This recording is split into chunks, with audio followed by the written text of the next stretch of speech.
Hello everyone, welcome back to this channel.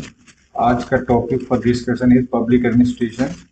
ठीक है, तो आज का topic for discussion is public administration, जिसमें से मैं आपको एक क्वेश्चन दिया हूँ। ठीक है, अपने टेलीग्राम चैनल पे। तो ये डिस्कस कर लेते हैं इस क्वेश्चन को, और इस क्वेश्चन का देने का पर्पस क्या है वो भी आपको समझ में आ जाएगा।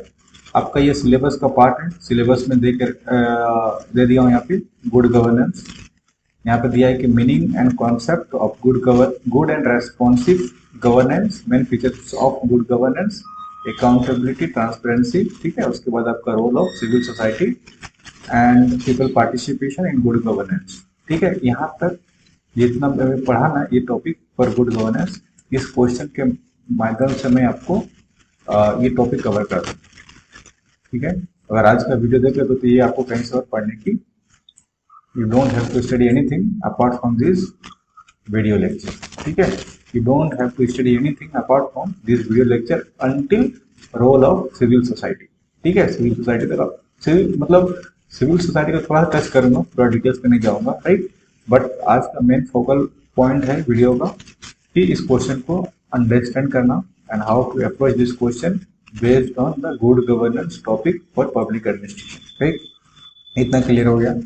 क्वेश्चन आप समझो पहले क्या क्वेश्चन का डिमांड है। कह रहा है कि discuss the emergence the concept of good governance, मतलब गुड गवर्नेंस जो है वो आया कहाँ से, उसका उत्पत्ति कैसा हुआ, how how it's originated. Right, concept of good governance कहाँ से ओरिजिनेट होके आया है वो आपसे पूछा है। और ये पूछा है कि हाउ इट इज पर मतलब इसको इन्फ्लुएंस किया है पब्लिक एडमिनिस्ट्रेशन में। ठीक है, या पब्लिक एडमिनिस्ट्रेशन क्वेश्चन समझ में आ गया, सिलेबस समझ में आ गया। उससे पहले एक चीज़ और आपको बता देता हूँ, आपका ये मेंस का चीज़ है। ठीक है, होप अभी तक आपने ये देख लिया होगा, मेंस का पार्ट है मेंस, राइट। टोटल 1150 मार्क्स का, इंक्लूडिंग योर इंटरव्यू। इंटरव्यू कितना 100 मार्क्स का।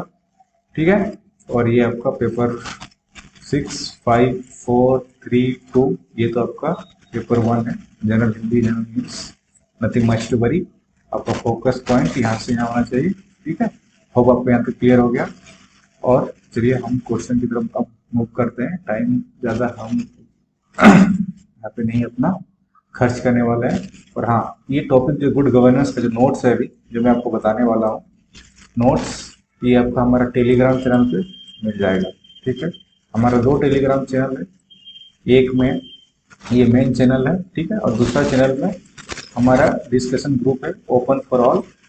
ठीक है, सारे लोग इसमें अपना अपना जो भी जिसको डिस्कस करना रहता है, या तो अपना आंसर को भी शेयर करते हैं। ठीक है, आंसर को शेयर करते हैं, स्कैन करके पीडीएफ डाल देते हैं इस ग्रुप में। ठीक है, बट ये भी ग्रुप इंपॉर्टेंट है, यहाँ पे इंफॉर्मेशन शेयर किया जाता है। आप दोनों टेलीग्राम चैनल ज्वाइन कर लेना। अब चलिए हम अपना टॉपिक पे आते हैं, डिस्कशन करते हैं, बातें बहुत होगी। ठीक है, क्वेश्चन समझ में आ गया आपको। अब क्वेश्चन डिस्कस करने से पहले कुछ चीजें डिस्कस करता हूँ। ठीक है, टॉपिक तो है ही हमारा क्या, गुड गवर्नेंस। ठीक है, गुड गवर्नेंस। उससे पहले इसको 2 भाग में बांट दो। ठीक है, हमेशा जैसे मैं आपको कहता हूँ कि चीज़ों को सिंपल रखने की कोशिश करो। गुड गवर्नेंस, तो गवर्नेंस को पहले डिफाइन करो, गुड और बैड जो है इसको हम बाद में डिफाइन करेंगे। चीजें जितना सिंपल रहोगे आपके लिए उतना बेटर होगा। ठीक, तो गवर्नेंस का मतलब क्या होता है, देखो गवर्नेंस डिराइव कहाँ से हुआ, गवर्नमेंट से ही तो हुआ, राइट। गवर्नमेंट, और गवर्नमेंट का हमने पॉलिटी में अभी जितना भी पढ़ा, या तो कहीं और भी आपने पढ़ा होगा, 3 ऑर्गन होते हैं। क्या होता है, एक होता है आपका legislature, executive and then judicial. Legislature मतलब, एग्जीक्यूटिव मतलब, जुडिशियल मतलब हिंदी में ये हो गया न्यायपालिका, एग्जीक्यूटिव मतलब कार्यपालिका, इसका मतलब विधायिका। ठीक है, विधायिका। तो गवर्नमेंट का काम क्या होता है, एक सेकंड, गवर्नमेंट का काम अगर मैं आपसे यूं पूछूं, पॉलिसी मेकिंग। ठीक है, पॉलिसी मेकिंग एक काम ये होगा, मेजर काम। दूसरा क्या होता है, अगर किसी स्टेट, स्टेट मतलब कल जैसे मैं आपको बताया था स्टेट, ठीक है, वो वाले स्टेट ध्यान में रखना। State is not like Jharkhand state, Bihar state, अगर रिपीटिंग, ठीक है। तो आप देख लेना पिछला पिछला वीडियो।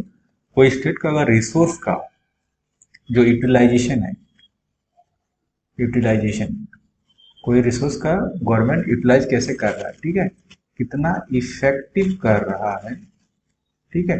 अगर गवर्नमेंट किसी रिसोर्स का यूटिलाइज करेगा, किस लिए करेगा? इकोनॉमिक ग्रोथ के लिए करेगा, ठीक है, इकोनॉमिक एक्टिविटी के लिए करेगा। ग्रोथ एंड डेवलपमेंट दोनों में डिफरेंस क्या है, सेपरेट वीडियो में बना दिया हूँ, लिंक वीडियो में डिस्क्रिप्शन का मिल जाएगा, ये देख लेना। इकोनॉमिक पूरा डेवलपमेंट और ग्रोथ में एक वीडियो बना के दे दिया हूँ, ठीक है। रिसोर्स का मतलब यूटिलाइज गवर्नमेंट के क्यों किस लिए करेगा? इकोनॉमिक डेवलपमेंट के लिए करेगा, ठीक है। ये आपका दूसरा पॉइंट हो गया गवर्नमेंट का। और ये रिसोर्स जो है कितने टाइप का हो सकते हैं, ये भी आपका मन में क्वेश्चन आ रहा होगा भी कि रिसोर्स जब हम बोल रहे हैं तो रिसोर्स का मतलब क्या हुआ। रिसोर्स का दो पार्ट में इसको डिवाइड, ठीक है। एक तो हो गया आपका इकोनॉमिक रिसोर्स, जिसकी मैंने यहाँ बात कर रहा था, ठीक है। इकोनॉमिक रिसोर्स, इस इकोनॉमिक रिसोर्स में आपका क्या आ जाएगा, इस इकोनॉमिक रिसोर्स में आपका क्या आ जाएगा, फॉर एग्जाम्पल कोई माइंड्स है, ठीक है, कोई माइंड्स है, या कोई फॉर एग्जाम्पल आपका कोई फैक्ट्री है, ठीक है, कोई फैक्ट्री है। तो बेसिकली जहाँ से कोई गुड्स एंड सर्विस का प्रोडक्शन होता होगा, ठीक है, गुड्स एंड सर्विस का, उसको हम क्या बोलेंगे? इकोनॉमिक एक्टिविटी और इकोनॉमिक रिसोर्स। दूसरा रिसोर्स होता है सोशल रिसोर्स, सोशल मतलब सामाजिक रिसोर्स, ठीक है, क्लियर हो गया। अब सोशल रिसोर्स में क्या होगा, फॉर एग्जाम्पल कोई बच्चा है, ठीक है, कोई किड है, अब उसका सोशलाइजेशन करने के लिए स्कूल चाहिए, ठीक है, फैमिली में उसको उस तरह माहौल चाहिए, ठीक है। तो सोशल रिसोर्स में क्या आ जाएगा? स्कूल आ जाएगा, ठीक है, फैमिली आ जाएगा। तो इस दोनों का, ये जो दोनों रिसोर्स है, गवर्नमेंट किस नजरिया से, ठीक है, कैसे इसका यूज करती है, ठीक है, इफेक्टिवली या तो अनइफेक्टिवली, उस पर डिपेंड करता है कि ये गुड है या बैड है। तो आपको इतना समझ में आ गया कि गवर्नमेंट का क्या काम है। अब हम डेफिनेशन पे आते हैं, तो एक मोटा मोटा मैं अभी बता देता हूँ, ठीक है। नीति आयोग के बारे में आप जानते हो, ये नीति आयोग वाला कॉन्सेप्ट समझ में आ गया ना, तो गवर्नेंस और गुड गवर्नेंस के बारे में समझ में आ जाएगा, ठीक है। तो नीति आयोग क्या काम है? Policy making, right, policy making body है, तभी तो हम इसको क्या बोलते हैं, इसको हम बोलते हैं policy think tank, think tank, right, ये बोलते हैं। और नीति आयोग का हमारा चेयरपर्सन कौन होता है? जो पीएम होता है, राइट। ये तो ना तो कॉन्स्टिट्यूशनल बॉडी है ना ही स्टेटरी बॉडी है, राइट, ये जस्ट एडवाइजरी बॉडी है, ठीक है, एडवाइजरी बॉडी है। तो नीति आयोग क्या करती है? हमारे लिए पॉलिसी बना के देती है, ठीक है, पॉलिसी बना के देती है। तो हम अगर लेमन के टर्म में अगर डिफाइन करने की कोशिश करूं कि गवर्नेंस क्या है, तो गवर्नेंस अगर हम अभी हमको कुछ नहीं पता, ठीक है, हम बिल्कुल जीरो से शुरू कर रहे हैं, तो गवर्नेंस इज एक ऐसा मान के चलो, गवर्नमेंट के द्वारा, ठीक है, गवर्नमेंट के द्वारा बनाया गया पॉलिसी है। आप ऐसे समझो, मतलब लेमन के टर्म में आपको कुछ नहीं पता, सिंपल, अभी आगे हम जैसे जैसे जाएंगे तो आपको चीजें क्लियर हो जाएगा। बट अभी गवर्नमेंट मतलब गवर्नेंस का मतलब गवर्नमेंट के द्वारा बनाया गया जो पब्लिक पर्पस के लिए यूज हो, ठीक, ऑब्वियसली पब्लिक के लिए यूज होगा, ठीक है। तो ये चीज हम गवर्नेंस बोलते हैं। अब ये कितना इफेक्टिव है, कितना यूजफुल है पब्लिक के लिए, वो डिफाइन करता है हमारा गुड और बैड, राइट, ये चीज क्लियर हो गया। और हम आगे चलेंगे तो चीजें और क्लियर होता जाएगा। नाउ अब एक लेमन का डेफिनेशन तो देख लिया, अब वर्ल्ड बैंक का डेफिनेशन देखते हैं, ठीक है। ये जो एक ऑथराइज्ड डेफिनेशन है किसका? गवर्नेंस का, ठीक है, गवर्नेंस का ऑथराइज्ड डेफिनेशन। ये क्या बोलता है? जो ऑथराइज्ड डेफिनेशन है ये बोलता है अगर कोई कंट्री है, फॉर एग्जांपल ऐसे लिखो आप, मैं एग्जांपल दे रहा हूँ, आप समझ जाओगे। कंट्री है, फॉर एग्जांपल इंडिया का ही बात लेते हैं, ठीक है। इन्होंने तो वर्ल्ड बैंक ने डेफिनेशन दिया है, तो ये जनरल के लिए है, ठीक है, जनरल डेफिनेशन है। बट हम इंडिया के कॉन्टेक्स्ट में बात करेंगे तो चीज़ें ज़्यादा समझ में आएगी और ज़्यादा याद भी रह सकता है for longer period of time. तो कोई कंट्री है, फॉर एग्जांपल इंडिया, इंडिया के पास बहुत सारा रिसोर्स है। जो रिसोर्स की बात यहाँ पे मैंने किया, राइट, यहाँ पे ये कहाँ गया, इस रिसोर्स की बात कर रहा था, ठीक है। इस रिसोर्सेस को अब मैं यहाँ पे नहीं लिख रहा हूँ, यहाँ पे आपको समझा दिया है यहाँ पे कि कितने टाइप के रिसोर्स होते हैं, राइट, 2 टाइप के रिसोर्स के। अब सिंपल मैं ये बोल रहा हूँ कि जो कोई कंट्री अपने रिसोर्स को for economic growth and development purpose के लिए, ठीक है, कितना इफेक्टिव यूज कर, ये टर्म इंपॉर्टेंट है, कितना इफेक्टिव या तो इफेक्टिवली यूज करती है, कौन, गवर्नमेंट के द्वारा। क्योंकि भाई कोई कंट्री का रिसोर्स है तो उसमें हक अधिकार किसका है, गवर्नमेंट का ही तो है, गवर्नमेंट का ही तो प्रॉपर्टी है। तो कितना इफेक्टिव यूज करता है, ठीक है, वही आपका गवर्नेंस कहलाता है। किसके द्वारा ये डेफिनेशन है, वर्ल्ड बैंक के द्वारा, ठीक, यही आपका गवर्नेंस कहलाता है। यहां तक क्लियर हो गया। तो आप ये बोल सकते हो कि ये चीज जितना प्रोसेस हुआ, ये होल प्रोसेस, ठीक है, इकोनॉमिक ग्रोथ, डेवलपमेंट, गवर्नमेंट का कैसे यूज करना, ये सब कहाँ पे डिफाइन होगा, कुछ तो पॉलिसी होगा गवर्नमेंट का, तभी उसी पॉलिसी के अकॉर्डिंग तो हम डिफाइन करेंगे कि भाई हमारा अगर कंट्री को ग्रोथ करना है तो किस हिसाब से हमको रिसोर्स का यूटिलाइज करना है। फॉर एग्जांपल कोल है, ठीक है, कोल इंडस्ट्री को कितना सब्सिडी दिया जाए, कि कितना इतने सारे, जैसे कि बीसीसीएल है, सीसीसीएल है, राइट, ये बहुत सारे और है। तो कौन से कंपनी को कितना इनपुट मिलना चाहिए, कितना आउटपुट है, मतलब कहने का मतलब है कि ओवरऑल जो पॉलिसी बनाता है कोई सा भी रिसोर्स के लिए, चाहिए वो आपका सोशल और आपका क्या बोला मैंने आपको, इकोनॉमिक रिसोर्स, कुछ भी रिसोर्स को कितना इफेक्टिवली यूज करता है, ठीक है। तो ये पॉलिसी मतलब क्या हो गया आपका, ये डिसीजन मेकिंग है, डिसीजन मेकिंग प्रोसेस है, डिसीजन मेकिंग प्रोसेस यही आपका है, nothing but governance according to World Bank. Clear हो गया, यहाँ तक कोई दिक्कत नहीं है और कोई प्रॉब्लम नहीं होना चाहिए इस डेफिनेशन को, ठीक है। और ये ऑलमोस्ट 1992 में शायद दिया गया था, ठीक है, ये डेफिनेशन मतलब वर्ल्ड बैंक के द्वारा दिया गया है। अब हम यूएनडीपी का भी डेफिनेशन देख लेते हैं इस पेज पे, एक पेज अभी बचा हुआ है यहाँ पे, यूएनडीपी के भी द्वारा, यूएनडीपी ने भी, अभी हम गुड गवर्नेंस पे नहीं आए हैं, सिर्फ अभी हम गवर्नेंस की बात कर रहे हैं, गुड और बैड अभी हम बात ही नहीं कर रहे हैं, ठीक है, सिर्फ और सिर्फ अभी हम बात कर रहे हैं इसका गवर्नेंस पार्ट, गवर्नेंस, ठीक है।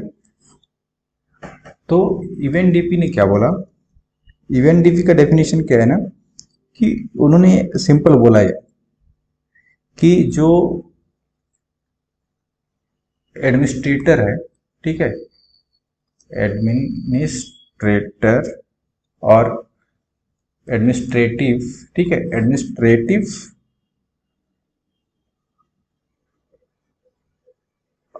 और स्लैश में लिख लो पॉलिटिकल, ठीक है।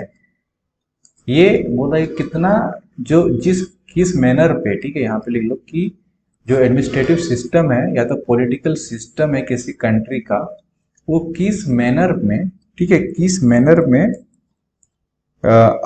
जो अफेयर्स है, ठीक है, किसका अफेयर्स, गवर्नमेंट का अफेयर्स, ये लव अफेयर्स वाली बात नहीं है, ठीक है, आप ये मत समझना कि love affairs, government love affairs नहीं करती है, ये पब्लिक अफेयर्स करती है, ठीक है। तो गवर्नमेंट का जितना भी काम होता है किससे रिलेटेड होता है, पब्लिक से रिलेटेड, ठीक है। तो गवर्नमेंट का जो अफेयर्स होता है, ठीक है, गवर्नमेंट का, वो एट एवरी लेवल, हर लेवल पे, गवर्नमेंट का टच पॉइंट जहाँ पे भी है, ठीक है, टच प्रिंट बोल लो या तो फुट प्रिंट बोल लो, गवर्नमेंट का टच एंड फुट प्रिंट जिस भी लेवल पे है, फॉर एग्जाम्पल आप हायरार्की देखो कंट्री पे, ठीक है, कंट्री, स्टेट, डिस्ट्रिक्ट, ठीक है, then local government, local government. कहने का मतलब है जो भी ये पॉलिटिकल स्ट्रक्चर है, तो कल मैंने आपको बताया था कि power equals to authority and this equals nothing but your government means state. तो ये जो है हर लेवल पे किस हिसाब से गवर्नमेंट का अफेयर्स को इफेक्टिवली, यहाँ पे भी यूज किया गया, इफेक्टिवली यूज करती है, ठीक है, that is called your governance. ठीक है, कह रहा है कि to exercise of administrative and political authority at every level to manage every affairs of company means countries affairs, right. आ गया समझ में? नाउ ये दो डेफिनेशन यूएनडीपी का और वर्ल्ड बैंक का अगर समझ में आ गया आपको, तो नेक्स्ट चलते हैं हम एक सेकेंड, हाँ, नेक्स्ट चलते हैं कि हमारा गवर्नेंस का क्या क्या एक्टर्स है, गवर्नेंस का एक्टर क्या क्या है, ठीक है। गवर्नेंस का actor means actors of governance, ठीक है। पहला, अगर गवर्नेंस करना है तो क्या क्या हमारे पास होना चाहिए, तो कल कल का वीडियो याद करो, स्टेट बताया था, राइट। वही स्टेट मतलब क्या क्या होना चाहिए, वहाँ पे आपका टेरिटरी होना चाहिए, मतलब लैंड होना चाहिए। उसके बाद वहाँ पे क्या होना चाहिए, इस लैंड पे कुछ कुछ पॉपुलेशन रहेगा, जनसंख्या रहेगा, और इस जनसंख्या को मैनेज करने के लिए गवर्नमेंट होगा, और यहाँ पे सॉवरेनिटी के बारे में आपको बताया, तो वही स्टेट की बात कर रहा है। तो actors of governance is first is state, second is your market, ठीक है, एक एक टर्म को मैं डिस्कस करूंगा अभी, ठीक है। थर्ड, मार्केट बोल लो या तो प्राइवेट प्लेयर बोल लो, ठीक है, मार्केट या प्राइवेट प्लेयर। और थर्ड में आपका आ जाता है सिविल सोसाइटी, जो आपको सिलेबस में देख रखा था, राइट, सिविल सोसाइटी। आप एक एक चीज को यहाँ पे क्लियर करना पड़ेगा। स्टेट के बारे में तो कुछ क्लियर करने की जरूरत है नहीं, ठीक है, पहला पॉइंट ऑलरेडी क्लियर है, क्योंकि हमने पॉलिटी का पहला ही लेक्चर इतना डिटेल्स में आपको बताया था, ठीक है, पॉलिटी का, तो इसमें कुछ बताने को बचता नहीं है। मार्केट का मतलब क्या, देखो एग्जाम्पल ऐसा सोचो, गवर्नेंस का मतलब हमने आपको क्या बताया कि पब्लिक, ठीक है, गवर्नेंस का मतलब क्या हुआ, पब्लिक का अपलिफ्टमेंट, ठीक है, अपलिफ्टमेंट मतलब पब्लिक को ऊंचा ले जाना, मतलब उसको एक तरह से अपलिफ्टमेंट मतलब क्या होता है कि अगर कोई गरीब तबका, ठीक है, गरीब तबका समाज है, सोसाइटी है, उसको एक बेहतर प्लेटफॉर्म प्रोवाइड करना, ठीक है।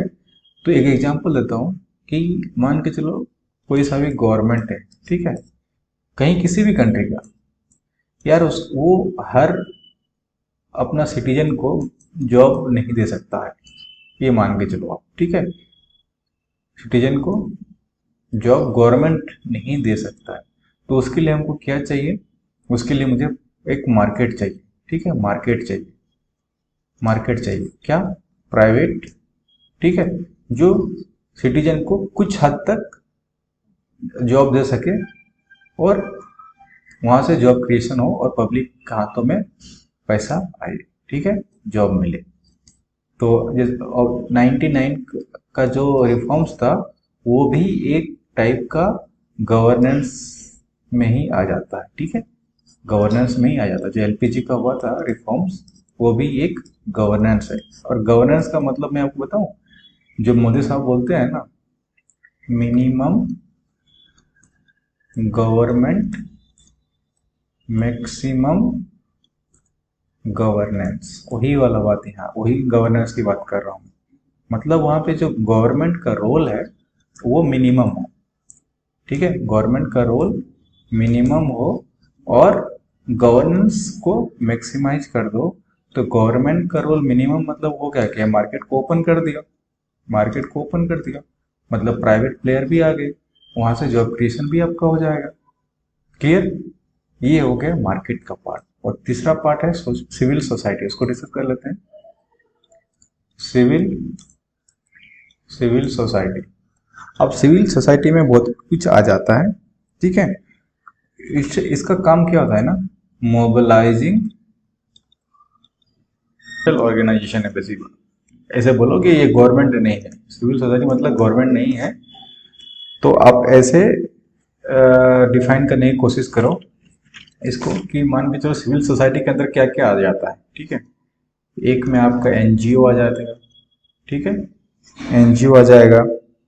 दूसरा में आपका आ जाएगा लेबर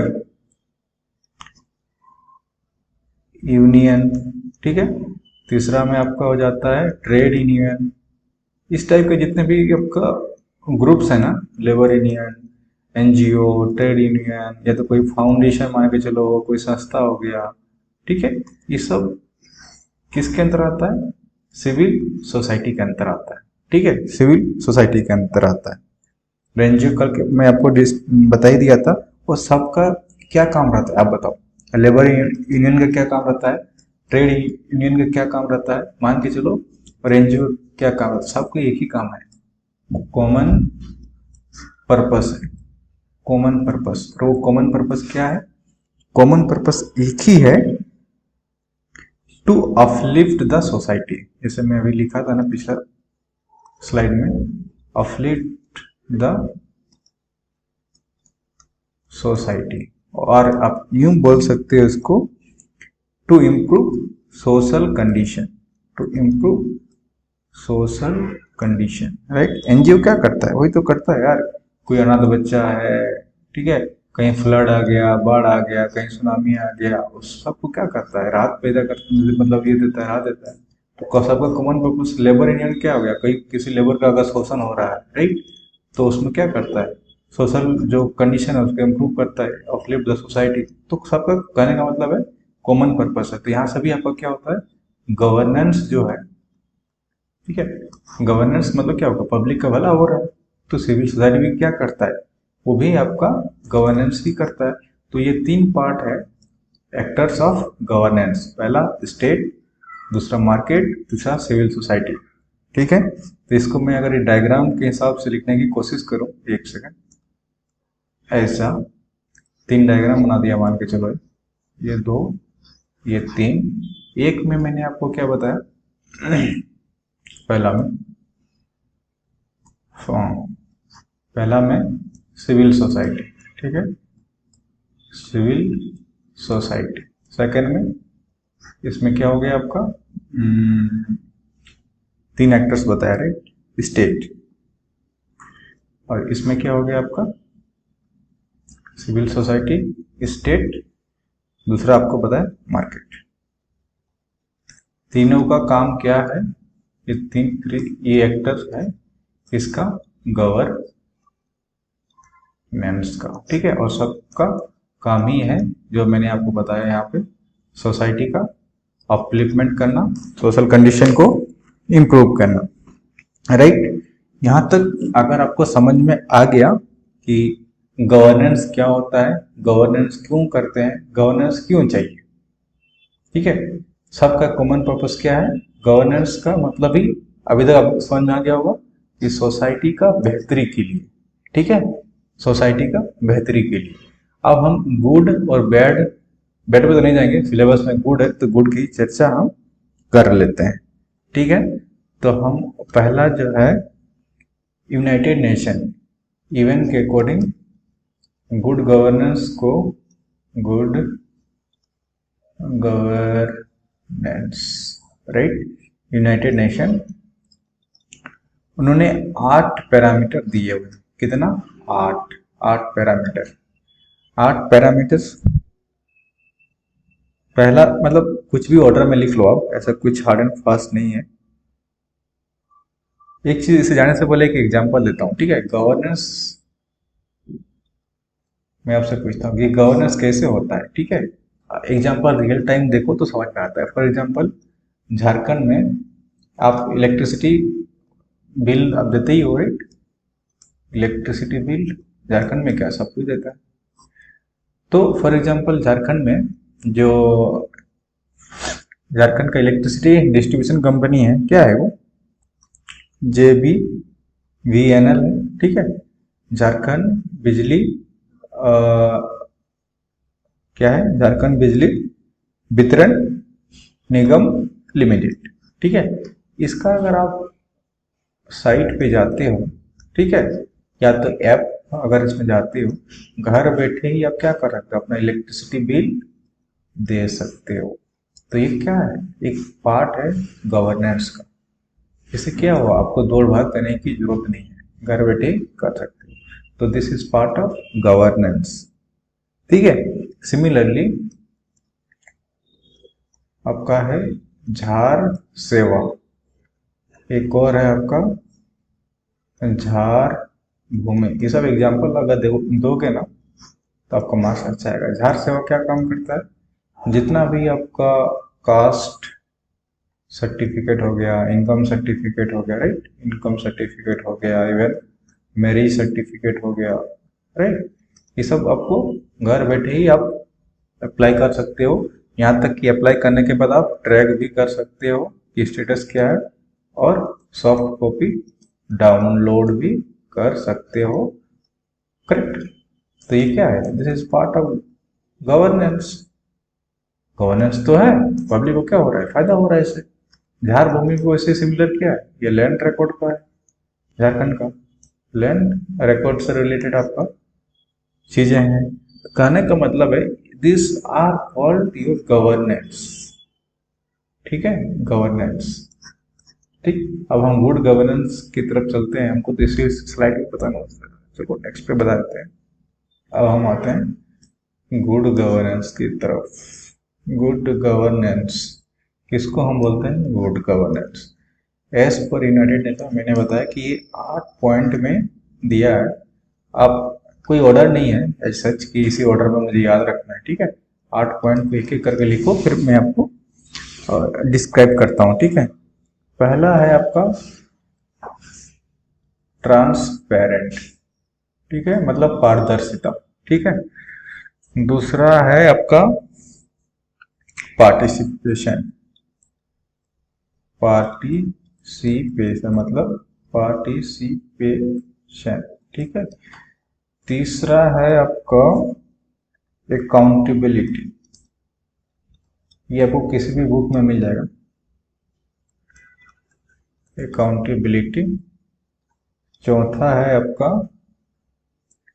रेस्पॉन्सिव।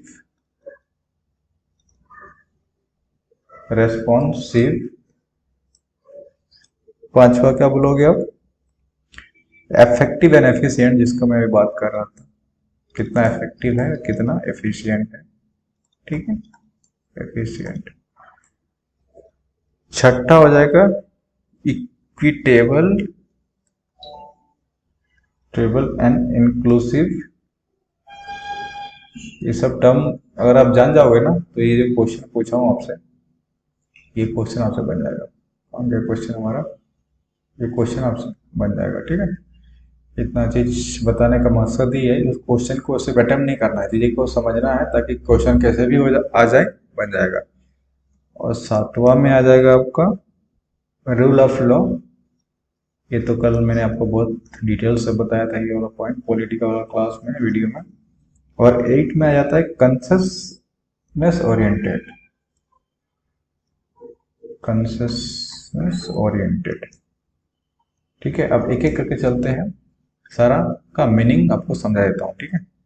पहला पॉइंट उठाते हैं, ऑर्डर डजंट मैटर, खाली आपको चीजों को समझना है।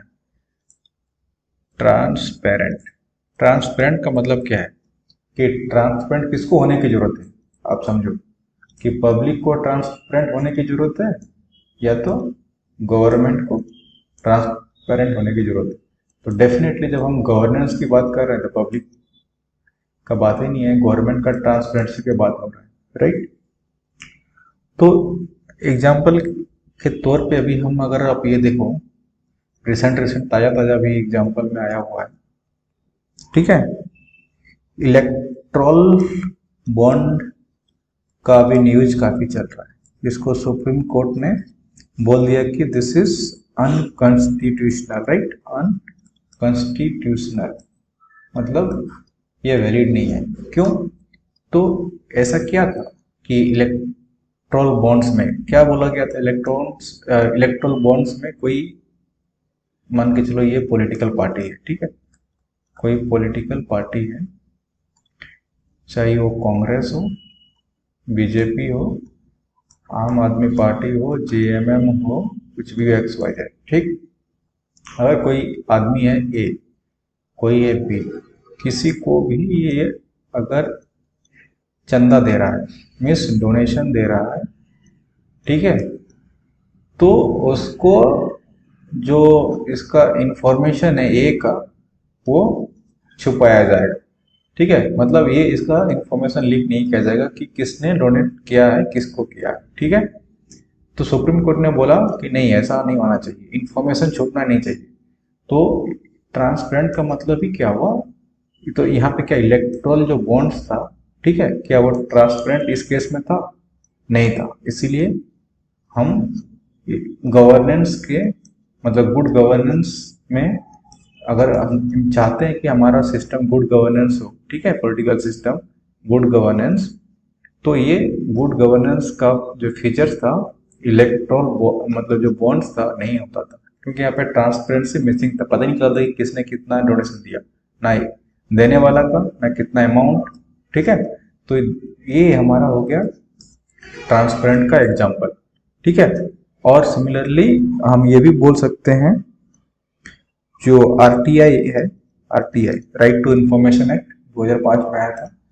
तो कुछ भी अगर हमको इंफॉर्मेशन चाहिए गवर्नमेंट से या तो कहीं से कुछ भी चाहिए, ठीक है, तो ट्रांसपेरेंट वो भी होता है। क्यों? कि अगर किसी का अगर हमको इंफॉर्मेशन एक्सेस मिल गया, तो that is called your transparency. तो ये हमारा आरटीआई से भी हमारा ट्रांसपेरेंसी बढ़ जाता है, ठीक है।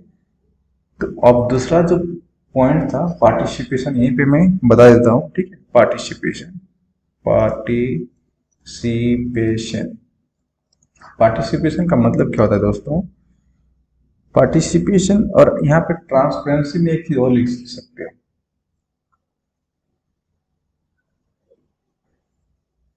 जो ट्रांसपेरेंट मान के चले कोई गवर्नमेंट ट्रांसपेरेंट है, ठीक है, या तो कुछ और, हाँ गवर्नमेंट नहीं, तो मीडिया को भी फ्री रहना पड़ेगा, ठीक है, मीडिया को भी फ्री रहना पड़ेगा। अभी एक टर्म यूज हो रहा है ना, गोदी मीडिया ऐसे मैं एग्जाम्पल दे रहा हूँ, आपको लिखना नहीं है ना, गोदी मीडिया। तो ये सब नहीं होना चाहिए, media should be free and fair. तो उससे क्या होता है, आपको गवर्नमेंट का ट्रांसपेरेंसी और बढ़ जाता है। क्लियर? अब हम पार्टिसिपेशन की बात करते हैं, ठीक है। पार्टिसिपेशन का मतलब क्या होता है, जो पीपल है, पीपल अपना जो ओपिनियन है वो रेज कर सके, ठीक है, किसको? गवर्नमेंट को, ठीक है, मतलब गवर्नमेंट को। अब वो चाहे प्रोटेस्ट हो या तो कुछ और कुछ मीडियम हो सकता है, ताकि ओपिनियन जो है गवर्नमेंट तक पहुंचना चाहिए, ठीक है, चाहे वो डायरेक्टली हो या इन डायरेक्टली। ऑलराइट, इस एग्जांपल दे लो कि मान के चले कि जेएसएससी का एग्जाम कैंसिल हुआ, ठीक है, तो बहुत सारे स्टूडेंट ने क्या किया, पार्टिसिपेट किया, ठीक है, और गवर्नमेंट को मैसेज दिया कि कुछ तो गलत हुआ है, और गवर्नमेंट के पास वो मैसेज गया और एग्जाम को रद्द करा दिया, ठीक है। तो दिस इज पार्टिसिपेशन, ठीक है।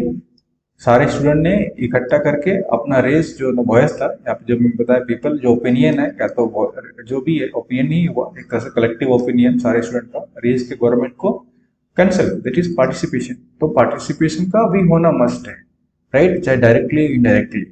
तो दो पॉइंट आपको समझ में आ गए यहाँ से। एक आपको क्या बताया, एक एक ट्रांसपेरेंसी बता दिया आपको, ठीक है। दूसरा आपको बता दिया यहाँ पे, और इसको मैं ऐसा गया कर देता हूँ, पार्टिसिपेशन। अब नेक्स्ट पॉइंट की तरफ जाते हैं।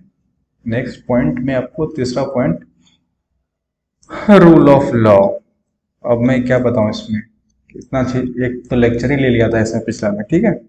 सिंपल अभी जान लो, लिमिटेड गवर्नमेंट। अगर देखना है तो मेरा पॉलिटी वाला लेक्चर देख लो, ठीक है। अभी एक वर्ड में इतना जान लो, लिमिटेड गवर्नमेंट और government should be governed by law, ठीक है। इससे ज़्यादा कुछ नहीं है। और इसका मतलब एक सिंपल सोच लो यार कि प्रॉपर डेमोक्रेसी होना चाहिए, ठीक है। ऑटोक्रेसी नहीं होना चाहिए, ऑटोक्रेसी नहीं होना चाहिए, प्रॉपर डेमोक्रेसी होना चाहिए। इतना सिंपल मीनिंग है। चौथा में देखो दोस्त, कंसेसनेस ओरिएंटेड, ठीक है। कंसेसनेस ओरिएंटेड का मतलब क्या होता है? फॉर एग्जांपल आप ऐसे सोचो, ये हमारा पार्लियामेंट है, ठीक है।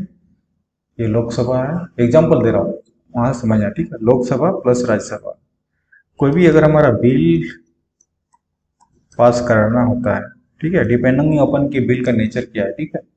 तो कोई भी बिल डायरेक्टली लोकसभा से पास हो जाता है, किसी को दोनों से लोकसभा प्लस राज्यसभा से भी पास करना पड़ता है, डिपेंडिंग अपन के बिल का नेचर क्या है, राइट। हाँ, वो तो पॉलिटिकल पार्ट है। बट यहाँ पे क्या होता है, डिबेट होता है, डिबेट होता है। बट हाँ, इंडिया के केस में वो अलग बात है कि यहाँ पे डिबेट नहीं होता है, यहाँ पे फाइट होता है, ठीक है, लड़ाई झगड़ा होता है। बट जहाँ पे हेल्दी डेमोक्रेसी है, ठीक है, हेल्दी डेमोक्रेसी, हेल्दी डेमोक्रेसी बोल दो, या तो एक क्वेश्चन पूछता हूँ, इंडिया का जो डेमोक्रेसी क्या है, वो मेच्योर है क्या? नहीं है, मेच्योर डेमोक्रेसी नहीं है, ठीक है। तो जहाँ पे मेच्योर डेमोक्रेसी होता है तो वहां से प्रॉपर हेल्दी डेमोक्रेसी में डिस्कशन होता है, हेल्दी डिस्कशन। बट इंडिया का जो डेमोक्रेसी है वो यंग डेमोक्रेसी, यंग डेमोक्रेसी, ठीक है। और मेच्योर डेमोक्रेसी का अगर देखो तो ब्रिटेन जो है ना, Britain, Britain is example of mature democracy, ठीक है। तो कहने का मतलब है आपको, लोकसभा और राज्यसभा में क्या होता है, हमारा डायरेक्टली और इनडायरेक्टली जो इलेक्टेड मेंबर है, इलेक्टेड मेंबर है हमारे मतलब जनता के बिहाफ में यहाँ पे जाते हैं चुन के, और जनता के मुद्दों पे चर्चा करते हैं, राइट। और उन्हीं मुद्दों पे उसके अकॉर्डिंग बिल बनती है, ठीक है। और हमारा डिस्कशन होता है, एक दूसरे का कंसेंसस लिया जाता है, मतलब एक दूसरे का मतलब कि वहाँ वोट होता है, डिस्कशन होता है, सम्मत होता है तो बिल पारित होता है, नहीं होता है तो बिल पारित नहीं होता है। तो this is called your consensus oriented. आ गया समझ में कि कोई सा भी अगर डिसीजन लेना है, वो आप ऐसा नहीं हो कि किसी एक व्यक्ति के डिसीजन से ले सकते हो, ठीक है। आपको पूरा का पूरा पब्लिक, देखिए आप एग्जाम्पल में जहाँ पे दिया पार्लियामेंट, तो सारा पब्लिक तो जाएगा नहीं, इसीलिए हमारे पास क्या है, सांसद रहते हैं, मतलब पब्लिक का प्रतिनिधि रहते हैं, वो जाके हमारे बिहाफ में डिस्कस करते हैं, राइट। होप आपको समझ में आ गया होगा। अब हम जाते हैं पांचवा में, पांचवा point, equity and inclusiveness, right, inclusiveness. अब इस पॉइंट को मतलब आपको क्या समझ में आया, इक्विटी मतलब आपको इक्वल होता है, इंक्लूसिव मतलब समावेशी, मतलब इंक्लूड करना, ठीक है।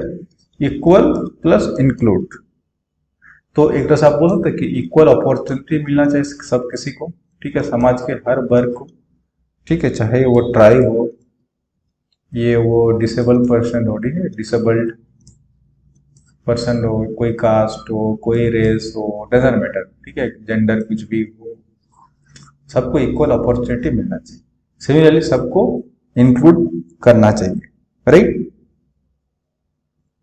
जितने भी सोसाइटी का मेंबर्स है, सोसाइटी का मेंबर है, उसको ये फील नहीं होना चाहिए कोई सा भी डिसीजन मेकिंग में, कोई सा भी, फॉर एग्जांपल आप ऐसा समझ सकते हो, आप ऐसा समझो उसको कि वो ऐसा फील ना करे कि हमको इग्नोर किया जा रहा है, ठीक है, सोसाइटी को इग्नोर किया जा रहा है, ठीक, यही है इसका मतलब है। वो फील ऐसा ना करे कि उसको अकेलापन महसूस हो रहा है, जिसको हम लोग बोलते हैं एलियनेटेड, मतलब समाज से अलग करना, एलियनेटेड। तो इसको मतलब इक्विटी एंड इंक्लूसिवनेस का मतलब यही हुआ। और 6 पॉइंट जो होता है वो हमारा होता है main point, effectiveness and efficiency, जिसकी मैं बात कर रहा हूं। आप एक एग्जांपल बताओ, विदाउट टेक्नोलॉजी आज के डेट में, ठीक है, आज के डेट में विदाउट, यहां तक ये भी बोलो, विदाउट साइंस एंड टेक्नोलॉजी, क्या किसी भी लेवल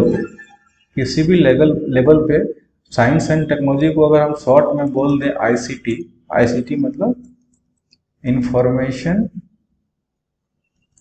एंड कम्युनिकेशन टेक्नोलॉजी, ठीक है, इंफॉर्मेशन एंड कम्युनिकेशन टेक्नोलॉजी का यूज हम ना करें तो मेरा एफिशिएंसी बढ़ेगा क्या? आज के डेट में नहीं बढ़ेगा।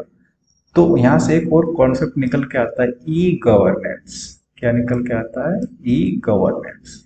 ई का मतलब ही होता है आपका आईटी से रिलेटेड, ठीक है, e governance, electronic governance, that is nothing but ICT. Clear? तो इसको हम कैसे और हम बेटर कर सकते हैं, ठीक है। इसका मतलब एग्जांपल मैं बता देता हूं कि मान के चलिए आपको कोई गवर्नमेंट का डिपार्टमेंट है जिसको एक्चुअल में लगना चाहिए आपको 4 दिन, ठीक है, ऐसा ना हो कि 4 के जगह 40 दिन लग जाए, ठीक है। तो आप उसको बोल रहे हो क्या कि वो इफेक्टिव है और एफिशिएंसी है? नो, दिस इज नॉट, ये नहीं चलेगा, तो हम उसको नहीं बोल सकते। तो हमारा इफेक्टिव और एफिशिएंसी भी होना चाहिए गुड गवर्नेंस में, अदरवाइज हम नहीं बोल सकते, राइट। ये हमने 6वां पॉइंट तक डिस्कस कर लिया। अब हम 7वां पॉइंट की तरफ चलते हैं। 7वां पॉइंट में हम अकाउंटेबिलिटी पे आते हैं। ये तो आपको नाम से पता चल रहा है, इसमें ज़्यादा कुछ, अकाउंटेबिलिटी, ठीक है, अकाउंटेबिलिटी, ठीक है। अकाउंटेबिलिटी का मतलब क्या होता है? अरे आप सिंपल सा सोचो यार कि आपका एक एमएलए या एमपी है, ठीक है, आपने वोट दिया उसको, ठीक है, और ये दोनों क्या है? पार्ट ऑफ गवर्नमेंट, ठीक है, गवर्नमेंट का पार्ट है एमपी एमएलए। तो ये आपका अकाउंटेबिलिटी मतलब जवाबदेही, ठीक है, जवाबदेही। तो जितना भी हमारे पॉलिटिकल सिस्टम का पार्ट है, ठीक है, पॉलिटिकल सिस्टम, ठीक है, चाहे गवर्नमेंट मतलब यही सब तो इसी में आता है। गवर्नमेंट मतलब सिविल सर्वेंट भी आता है इसमें, civil servant plus political leader, जितना भी कलेक्टिवली नोन है पॉलिटिकल सिस्टम। तो सब के सब अकाउंटेबिलिटी उसके पास होना चाहिए, ठीक है, वो भाग नहीं सकते हैं अपना अकाउंटेबिलिटी से। किसके लिए? For the betterment of people, ठीक है। आप ये नहीं बोल सकते भाई हमको नहीं पता, ठीक है। This is called your accountability. आपको जवाबदेही लेना पड़ेगा अगर आपका गुड गवर्नेंस है, मतलब चाहिए तो, राइट। ये चीज हो गया। अब हम नेक्स्ट चलते हैं, लास्ट 8वां पॉइंट जो है रेस्पॉन्सिवनेस। इसका मतलब क्या होता है? रेस्पॉन्सिव का मतलब क्या है दोस्तों? एग्जाम्पल से समझो, ऐसा आपको जितना ये सब वर्ड है ना काफी हार्ड है, ठीक है, समझ में नहीं आएगा एग्जाम्पल से, ताकि एग्जाम पे आप इसको लिख भी पाओगे। फॉर एग्जाम्पल इलेक्ट्रिसिटी का ऐसे एग्जाम्पल ले लो, ठीक है, इलेक्ट्रिसिटी का कुछ भी आप एग्जाम्पल ले सकते हो, मैं आपको समझाने के लिए से ले रहा हूँ कि मान के चलिए किसी एरिया पे आप जहाँ पे भी रहते हो, आपका ये है कि आपका रेगुलर जो भी टाइम है इलेक्ट्रिसिटी आने का वो वहां पे रहता है, ठीक है, इलेक्ट्रिसिटी रहता है। अचानक क्या हुआ? ऑल ऑफ सडन, ठीक है, सडनली क्या हुआ कि 4 दिन से ना, ये नंबर कुछ भी सकता है, 4 दिन से आपका इलेक्ट्रिसिटी गायब है, 4 दिन से आपका इलेक्ट्रिसिटी गायब है, और आपको यहाँ तक पता भी नहीं है कि वाई, क्यों गायब है, आपको पता ही नहीं है। इसका मतलब क्या हुआ कि जो भी ये पर्टिकुलर इलेक्ट्रिक डिपार्टमेंट है, ना कहीं से ये खबर जो न्यूज़ है, ये कहीं पे न्यूज़ पे ना पेपर पे आया, ठीक है, ना कहीं सोशल मीडिया पे, ना किसी के द्वारा पब्लिक को इन्फॉर्म किया गया। कहने का मतलब है कि ये इन्फॉर्मेशन पब्लिक तक पहुंचा ही नहीं है, और आप एक अच्छा खासा अमाउंट तक, ठीक है, आपके पास, मतलब आप प्रॉब्लम में हो, बेसिकली आप प्रॉब्लम में हो, क्योंकि 4 दिन से लाइट नहीं तो डेफिनेटली प्रॉब्लम में हो। हाँ, 5-10 मिनट, आधा घंटा, 2-4 घंटा के लिए चलता है, ठीक है, मतलब एक सिग्निफिकेंट अमाउंट के लिए अगर लाइट चली जाती है और आपको पता भी नहीं चले, तो department is not called responsiveness. हाँ, कब कहलाता है रेस्पॉन्सिवनेस? आपको 2 दिन पहले, 1 दिन पहले, कुछ मतलब इन एडवांस, वेल एडवांस, ठीक है, वेल एडवांस नोटिस आ जाता कि भाई इतना से इतना तारीख तक या तो इतना से इतना बजट तक आपका लाइट आपके एरिया में due to some so and so reason, maintenance reason, नहीं रहेगा। तो that is called your responsive, means आपको एक्टिवली इन्फॉर्म किया जा रहा है। तो गुड गवर्नेंस में ये भी होना चाहिए, गुड गवर्नेंस में रेस्पॉन्सिवनेस भी होना चाहिए, अकाउंटेबिलिटी होना चाहिए, ठीक है। फिर मैंने आपको क्या बताया, इफेक्टिवनेस एंड एफिशिएंसी भी होना चाहिए, इक्विटी यानी इंक्लूसिव भी होना चाहिए, फिर कंसिस्टेंस ओरिएंटेड होना चाहिए, रूल ऑफ लॉ होना चाहिए, फिर ट्रांसपेरेंट, और एक और काम पे पार्टिसिपेंट भी होना चाहिए, ठीक है। अब क्वेश्चन की तरफ जाते हैं, क्वेश्चन की तरफ जाते हैं। अब तो गुड गवर्नेंस में आप मास्टर हो गए, अब तो क्वेश्चन गुड गवर्नेंस से छूटेगा ही नहीं। तो discuss the emergence of concept of good governance, यहाँ तक तो आपको क्वेश्चन में कोई दिक्कत नहीं है, राइट, यहाँ तक आप आराम से लिख लोगे जो मैंने बताया। अब नेक्स्ट पार्ट ऑफ क्वेश्चन है, highlight how this concept influence the field of public administration. अब सेकंड पार्ट को अगर डिस्कस करना है तो कहाँ तक गए थे अपन? ओके, ठीक। अब हम सेकंड पार्ट ऑफ क्वेश्चन में कि कहने का मतलब है कि पब्लिक एडमिनिस्ट्रेशन में गुड गवर्नेंस का इन्फ्लुएंस कैसे हुआ और क्या है, इस तरह समझो। तो सिंपल सा बात है दोस्तों, गवर्नेंस किसका पार्ट है? गवर्नमेंट का। और गवर्नमेंट का मतलब क्या हो गया? पब्लिक एडमिनिस्ट्रेशन, ठीक है। मैंने जो लेक्चर बताया था पब्लिक एडमिनिस्ट्रेशन, अगर जाके देखोगे तो वही चीज लिखा हुआ है, ठीक है। तो इसका मतलब क्या हुआ? इसका मतलब आप बोल सकते हो कि जितना भी अकाउंटेबिलिटी मैंने अभी बता दिया, राइट, अभी बताया ना, राइट, अकाउंटेबिलिटी का, government should be accountability, right. तो अकाउंटेबिलिटी तो होना चाहिए, कैसे? In terms of democratic. Democratic का मतलब आपको पॉलिटी वाला लेक्चर में डिटेल से बता दिया, ठीक है। तो डेमोक्रेटिक अकाउंटेबिलिटी ये है कि आपका गवर्नेंस का ही, मतलब गुड गवर्नेंस का ही पार्ट है, and this is part of your public administration. So this is how it's influencing. Second, RTI को जो मैं बताया, राइट टू इंफॉर्मेशन एक्ट 2005, इससे क्या होता है? आपको इंफॉर्मेशन का एक्सेस मिल जाता है, ठीक है, एक्सेस टू इंफॉर्मेशन।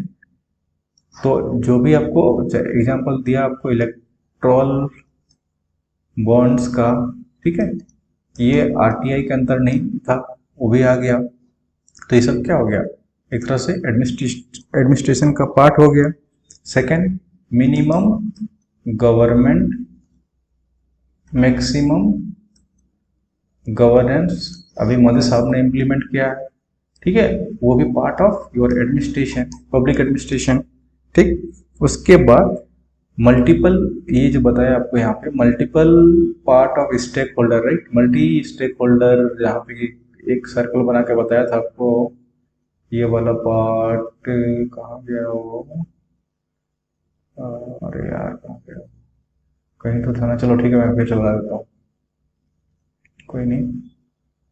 हाँ, मैंने क्या बताया, यही तो है, state, civil society and market, सारे स्टेक होल्डर का एक रिलेशन हो गया, ठीक है। That is called again part of this influencing public administration. फिर ई गवर्नेंस मैंने आपको बताया अभी, ई गवर्नेंस भी part of your public administration. Then ease of doing business भी लिख सकते हो, ईज ऑफ डूइंग बिजनेस ये सब क्या है? This all influencing public administration, ठीक है, somehow in form of good governance. Hope आपको क्वेश्चन भी समझ में आ गया, गुड गवर्नेंस का कॉन्सेप्ट भी समझ में आ गया, और गुड गवर्नेंस में कुछ का डाउट है तो आप कमेंट करना, नेक्स्ट वीडियो में ट्राई करेंगे कि हम आपको सारा एक्सप्लेन कर दें। Thank you.